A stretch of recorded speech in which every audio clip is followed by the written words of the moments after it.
Hi friends, welcome back to the channel and welcome to Goa. Finally, मेरा Goa visit करने का plan execute हो ही गया and I am super excited to share my experience of the whole trip. Goa trip की इस series में मैं share करूंगी ये सारी डिटेल्स जिसमें हम जानेंगे a little bit about Goa, best time to visit, flight ticket expenses, hotel stay charges, ways to commute in Goa, total budget of the trip, and lastly कुछ tips. So guys, start करते हैं video को and जान लेते हैं कुछ facts Goa के बारे में. Goa is the smallest state of India and ये सिचुएटेड है इंडिया के वेस्टर्न कोस्ट पर with Panaji being the capital of Goa. Goa divided है दो डिस्ट्रिक्ट्स में, north Goa and south Goa. North Goa जहां अपनी नाइट लाइफ के लिए फेमस है, वहीं साउथ गोवा अपने ऑफ बीट प्लेसेस, हिस्ट्री और कल्चर के लिए फेमस है. यहाँ के लोकलाइट्स कोंकणी लैंग्वेज बोलते हैं as this is the official language of Goa. अब आते हैं हमारे नेक्स्ट पॉइंट पर, जो कि है best time to visit Goa. Arabian Sea के पास होने की वजह से गोवा का weather mostly hot and humid रहता है और मई मंथ में सबसे ज़्यादा गर्मी और ह्यूमिडिटी रहती है with temperatures reaching above 35 degrees with high humidity levels. और जून से लेकर सितंबर तक साउथ वेस्ट मानसून सीजन भी रहता है.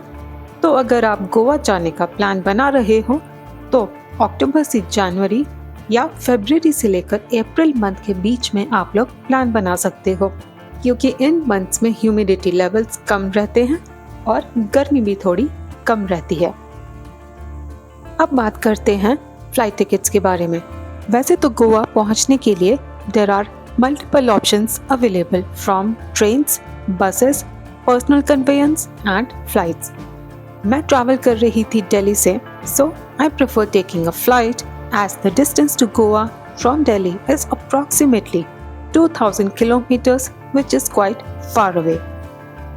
गोवा में दो एयरपोर्ट्स हैं, गोवा डैबलिम एयरपोर्ट और मनोहर इंटरनेशनल एयरपोर्ट, और दोनों ही एयरपोर्ट मेजर स्टेट से वेल कनेक्टेड हैं. मैंने फ्लाइट टिकट्स बुक की थी दिल्ली के IGI एयरपोर्ट से डैबलिम एयरपोर्ट तक. That costed me around 15,000 for the round trip, क्योंकि मैंने अपनी ट्रिप स्टार्ट होने के 3 दिन पहले ही बुकिंग्स की थी, तो मुझे फ्लाइट टिकट्स थोड़ी कॉस्टली पड़ गई थी. लेकिन अगर आप 15 से 20 दिन एडवांस में टिकट्स बुक करते हो, then you can get the tickets for up to 10,000 INR. अब बात करते हैं कि गोवा में स्टे कहाँ किया जाए. गोवा में टूरिस्ट्स के लिए hotels, home stage and hostels के बहुत से ऑप्शंस अवेलेबल हैं. अगर आप फैमिली या फ्रेंड्स के साथ ट्रैवल कर रहे हैं तो होटल्स या होम स्टे में बुकिंग कर सकते हैं, और अगर आप सोलो ट्रैवलर हैं तो hostels would be the best option to stay in Goa. मैंने जो अपना स्टे बुक किया था वो आरंबोल एरिया में किया था. That's approximately 60 kilometres away from the Dabolim airport and it takes around 2 hours of time to travel to Arambol from the Dabolim Airport. वहीं बागा या कैलिंगुड एरियाज डैबलिम एयरपोर्ट से अप्रॉक्सीमेटली 40 किलोमीटर्स के डिस्टेंस पर सिचुएटेड हैं, सो आप अपनी कन्वीनियंस के हिसाब से बुकिंग कर सकते हो. मैं जिस होटल या रिजॉर्ट में रुकी थी उसका नाम था grand Vatika resort that had beautiful wooden cottages. Hotel के चार्जेस थे 2000 से लेकर 2400 per night including breakfast with free cancellation. And मैंने बुकिंग्स की थी for 2 nights and 3 days and you get to choose the rooms with different views like rooms with garden view, pool view, etc. तो आप अपनी likings के हिसाब से room select कर सकते हो. And there are many other hotels and home stays available all across Goa. तो आप जहाँ स्टे करने वाले हो वहाँ के लिए ऑनलाइन वेबसाइट्स या एप्लीकेशंस के थ्रू बुकिंग्स इजीली कर सकते हो. अगर आप डायरेक्टली लोकेशन पर पहुँचकर रूम बुक करना चाहते हो, then during the peak season शायद ही कोई रूम अवेलेबल हो. इसलिए मैं रिकमेंड करूंगी कि आप अपने स्टे की बुकिंग्स 3 से 4 दिन एडवांस में कर लेना, जिससे कि गोवा पहुंचने के बाद स्टे को लेकर कोई भी इश्यूज ना हो. तो चलिए गाइस अब स्टार्ट करते हैं आइटिनरी की। Alright guys, so after landing in Goa, I booked the taxi via Goa Miles app, जिसका कियोस्क भी एयरपोर्ट के अराइवल्स एरिया में एग्जिट गेट की तरफ ही था। बाकी जो कियोस्क्स अवेलेबल थे वो सब एक ही लाइन में लगे हुए थे along with their respective rate charts। तो मुझे टैक्सी बुक करने का जो कॉस्ट पड़ा था वो था अराउंड 1700 to 1800 INR। एंड वहाँ कियोस्क्स में स्टाफ अवेलेबल रहते हैं, तो आपको टैक्सी बुक करने में कोई भी प्रॉब्लम नहीं होने वाली।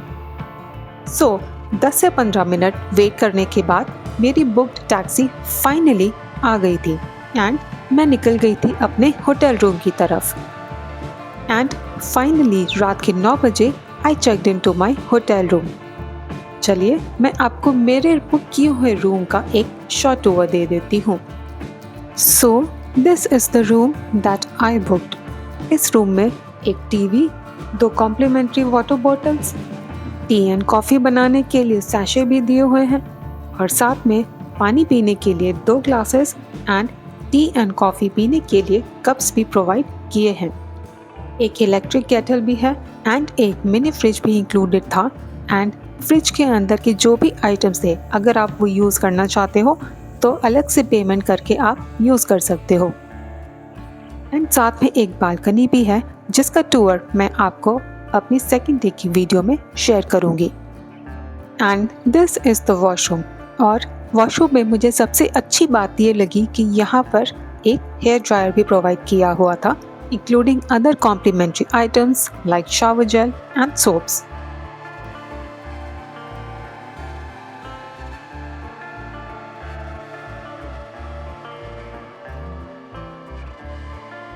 और होटल के रेस्टोरेंट का मेन्यू कार्ड भी है, जिससे कि अगर आप कुछ ऑर्डर करना चाहते हो तो आप डायरेक्टली अपने रूम से होटल के रेस्टोरेंट को कॉल करके ऑर्डर कर सकते हो। And as I was pretty much tired after my journey और काफ़ी लेट भी हो चुका था, so I prefer to order my food from the hotel's restaurant. तो चलिए गाइस इस वीडियो को यहीं एंड करते हैं एंड मिलते हैं गोवा सीरीज़ की नेक्स्ट वीडियो में। So stay tuned.